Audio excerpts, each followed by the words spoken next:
एक तरफ अमेरिकी राष्ट्रपति डोनाल्ड ट्रंप को लेकर भारत और पाकिस्तान में उनके बयानों का अलग अलग मतलब निकाला जा रहा है। कोई खुशियां मना रहा है और कोई उस पर ऐतराज कर रहा है।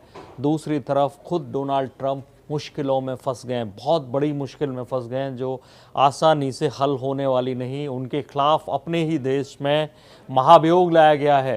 दरअसल अमेरिकी राष्ट्रपति और बड़े सैन्य अधिकारियों के लिए ये महाभियोग लाया जाता है और ऐसे में उन पर आरोप लगाया गया है कि उन्होंने अपने व्यक्तिगत फ़ायदे के लिए, निजी फ़ायदे के लिए अपनी पोजीशन का गलत इस्तेमाल किया है। वो निजी फ़ायदा क्या है? वो निजी फ़ायदा ये है कि अगली बार अमेरिकी राष्ट्रपति चुनाव में जो उनके खिलाफ खड़े हो सकते हैं डेमोक्रेटिक उम्मीदवार बाइडेन, जो उपराष्ट्रपति रह चुके हैं पहले, वो उनके खिलाफ खड़े हो सकते हैं 2020 के अमेरिकी चुनाव में, राष्ट्रपति चुनाव में। उनके खिलाफ उन्होंने एक ऐसा काम किया है जो देश के खिलाफ कहा जा रहा है। दरअसल उन्होंने मुलाकात की थी यूक्रेन के राष्ट्रपति से और उन्हें पर्सनली आग्रह किया कि आप जो बाइडेन और उनके बेटे के खिलाफ भ्रष्टाचार की जांच का आदेश करें। ऐसे में अगर जो बाइडेन के खिलाफ भ्रष्टाचार की जांच का आदेश दुनिया के किसी भी कोने में होता है तो उसको चुनाव में भुना सकते हैं राष्ट्रपति ट्रंप। ये काफ़ी मुश्किल भरा वक्त है उनके लिए। और ऐसे में प्रतिनिधि सभा की जो अध्यक्ष है नैन्सी पेलोसी, उन्होंने प्रक्रिया शुरू कर दी है महाभियोग की और तमाम सारे आरोप लगाए हैं ट्रंप पर कि कैसे ट्रंप ने देश को धोखा दिया है। खुद उनके मुंह से सुनिए।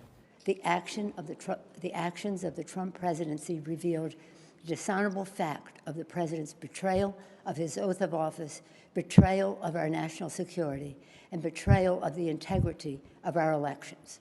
तो आपने सुना कितने गुस्से में नैन्सी पेलोसी और कितने सारे आरोप लगा रही हैं ट्रंप पर। मैं आपको बता दूं कि महाभियोग की प्रक्रिया शुरू होती है अमेरिका में, प्रतिनिधि सभा से शुरू होती है। न्यायिक समिति एक जांच करती है, उसके बाद वहां वोटिंग होती है। अगर प्रतिनिधि सभा में पास हो जाता है ये महाभियोग का प्रस्ताव तो सीनेट में लाया जाता है और सीनेट उस वक्त एक तरह से कोर्ट का काम करती है। जो मुख्य न्यायाधीश हैं वो उसके अध्यक्ष हो जाते हैं, लेकिन सीनेट में 2/3 बहुमत से पारित करना, वो भी एक एक जो आरोप लगाए गए एक एक आर्टिकल को अलग अलग 2/3 बहुमत से पारित करना होगा, पास करना होगा।